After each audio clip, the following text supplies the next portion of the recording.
Maths ಅಂದರೆ ಸ್ಟ್ಯಾಂಡರ್ಡಿಂದ 7th ಸ್ಟ್ಯಾಂಡರ್ಡ್ವರೆಗೂ 1, 2, ಬಾಳೆಲೆ 2, ಕೂಡು, ಕಲಿ, ಬಾಕ್ಸು, ಗುಣಸು ಬರೀ ಇದನ್ನೇ ನೋಡಿರ್ತೀರ. ಒನ್ಸ್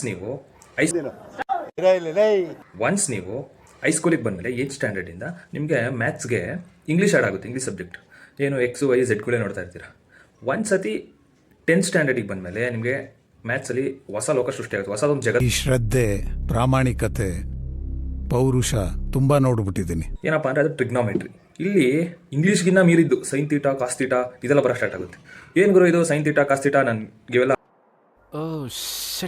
ಅರ್ಥ ಆಗಲ್ಲ ಅನ್ನೋರು, ಇವಾಗ ಟ್ರಿಗ್ನಾಮೆಟ್ರಿ ಬೇಸಿಕ್ ವಿಡಿಯೋಸ್ ಸ್ಟಾರ್ಟ್ ಮಾಡ್ತೀನಿ. ಸೊ ಅದನ್ನ ನೋಡಿ ನಿಮಗೆ ಈಸಿಯಾಗಿ ಟ್ರಿಗ್ನಾಮೆಟ್ರಿ ಬೇಸಿಕ್ಸ್ ಅರ್ಥ ಆಗುತ್ತೆ. ಇದು ಹೂ ಸ್ಟಾಪ್ಡ್ ಯು? ನಿಮ್ಮನ್ನ ತಡೆದಿರುವವರು ಯಾರು?